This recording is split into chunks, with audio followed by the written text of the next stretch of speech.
rock, baby!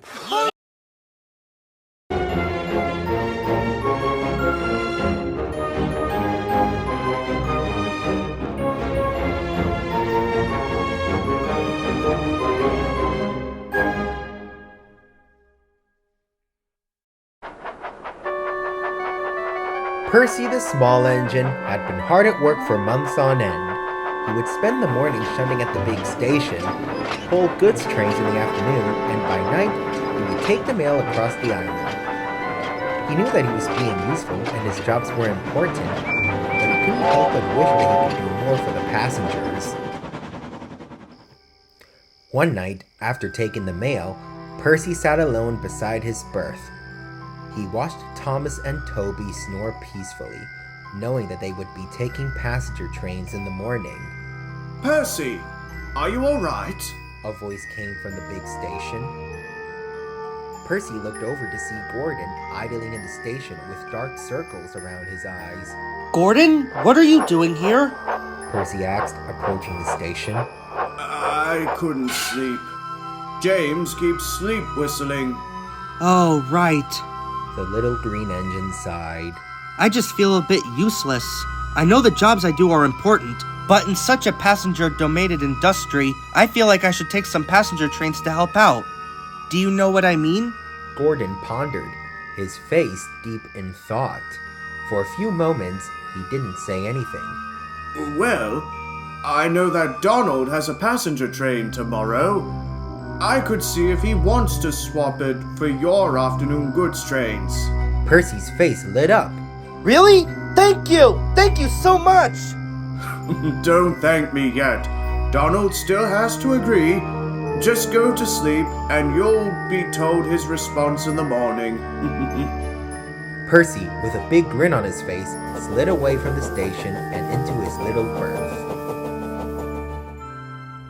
The next morning, Percy woke up bright and early.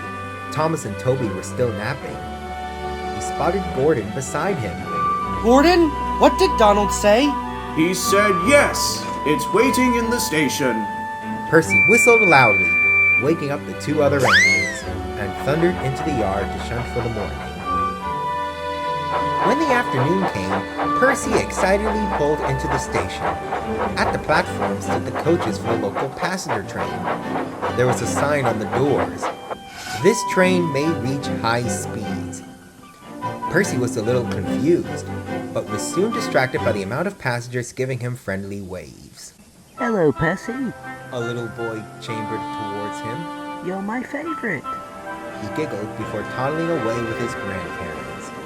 Before Percy could peep a thank you, the guard blew his whistle and the train was off.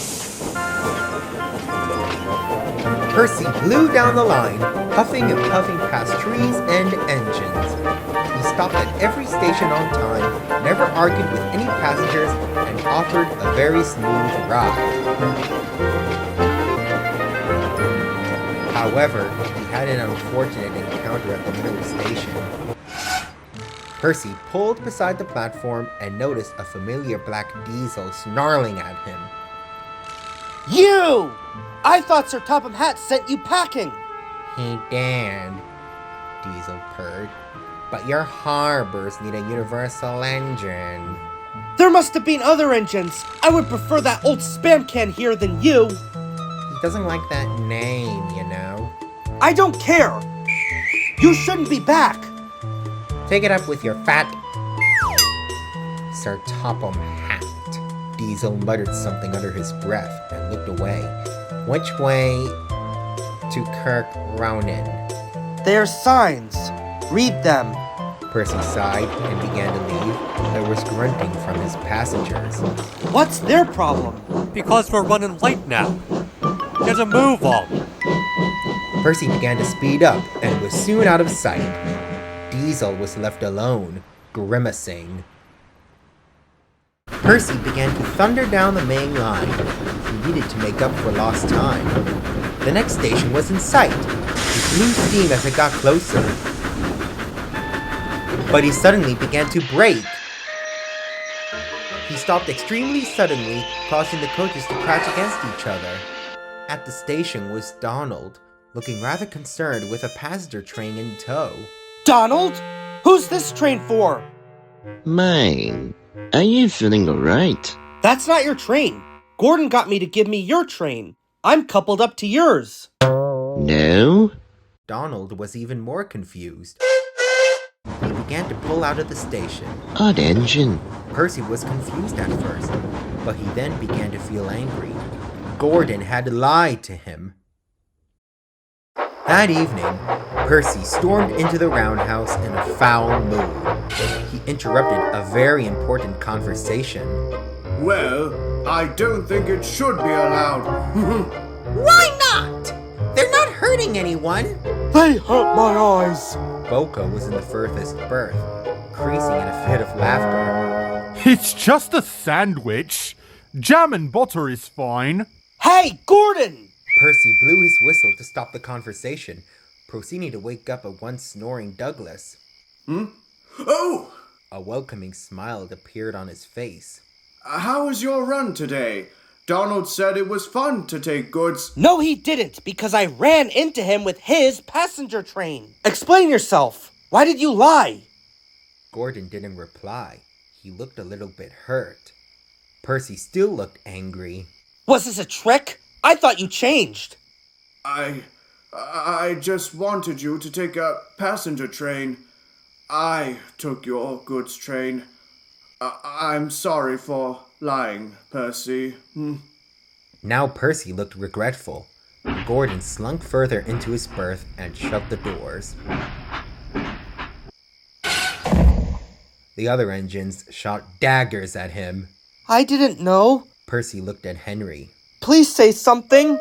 None of the engines said a word before Boko did. I think you should go. He oiled quietly. Percy frowned and slowly backed out of the roundhouse.